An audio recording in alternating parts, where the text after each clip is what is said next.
যে আজকের এই যে ব্রিজটি করার উপলক্ষে করার পরে আমি এই ব্রিজটা করার জন্য যতটুকু সওয়াব পাবো আমি এই এই এই সওয়াবটুকু আমি আমাদের দেশনেত্রী বেগম খালেদা জিয়া কিছুদিন আগে গত হয়েছেন, আমি এই সবটুকু সব ওনাকেই আমি দান করলাম আমার পক্ষ থেকে। আমার সবটুকু যেন সব উনিই পায়, দেশনেত্রী বেগম খালেদা জিয়া। আর সেকেন্ড হলে গিয়ে আসলে আমরা রাজনীতি করি, যুবদলের রাজনীতি করি, আমরা সবসময় তারুণ্যের অহংকার তারেক রহমানকে ফলো করি। উনি কি মানবিক বাংলাদেশ করতে চায়, আমি চাই সেই মানবিক বাংলাদেশের অংশ হতে।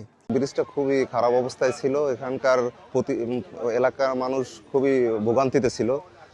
বিগত দিনে অনেক মানুষ এখান থেকে পড়েও গেছে। তো আমরা এই ব্রিজটা পাওয়াতে খুবই উপকৃত হলাম।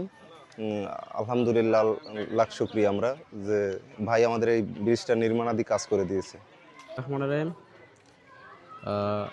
আমাদের এই ব্রিজটা পূর্বে খুব জরাজীর্ণ অবস্থা ছিল। এখান থেকে মানুষ যাতায়াতে খুবই অসুবিধা ছিল। অনেক বাচ্চা এখান থেকে মাদ্রাসায় যায়, স্কুলে যায়, ওরা অনেক সময় পড়ে যেত। তারপর এটা আমাদের এখান থেকে এআর মামুন ভাইকে জানানো হয়েছে। জানানোর পরে ভাই এই ব্রিজটা করে দিয়েছে। করে দেওয়াতে আমাদের অনেক উপকার হয়েছে। এখন মানুষ তাদের যাতায়াত ব্যবস্থা খুবই ভালো হয়েছে, অনেক উপকৃত হয়েছে। আমরা কৃতজ্ঞতা প্রকাশ করি এআর মামুন ভাইয়ের কাছে। আসসালামু আলাইকুম। মূলত ব্রিজটা এমন অবস্থা ছিল, আপনারা জানেন এখান থেকে যে প্রাইমারি স্কুল, হাই স্কুল, ওই সাইডে একটা মাদ্রাসা, যার কারণে এখানে প্রতিদিন অনেক ছাত্রছাত্রী এখান থেকে পারাপার করে। আর ব্রিজটা এমন অবস্থায় ছিল, ওরা পারানোর জন্য খুব কষ্ট ভোগ করতো। এই ব্রিজটা হওয়াতে মনে করেন এই বাচ্চারা স্কুল কলেজ মাদ্রাসা যাইতে পারে। এবং এখান থেকে এই যে পাশে একটা মসজিদ, অনেক মানুষ এখান থেকে যাতায়াত করে। এখান থেকে পাশে 8 নম্বর ওয়ার্ড, পাশে এখান থেকে অনেক লোক এখান থেকে যাতায়াত করে, যার কারণে ব্রিজটা না থাকাতে মানুষ খুব ভোগ করত।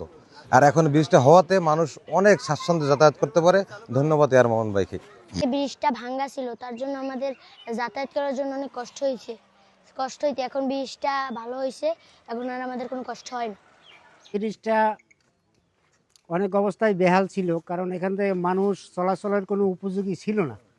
কারণ এখানে অনেক রোগী, তারপরে বৃদ্ধ লোক, তারা আসা যাওয়া করতে পারতো না। কিন্তু উনি এই ব্রিজটা করে দেওয়াতে এই মনে করেন 2-5টা গ্রামের মানুষের অনেক উপকার হয়েছে, যা বলার ভাষায় প্রকাশ করা সম্ভব না।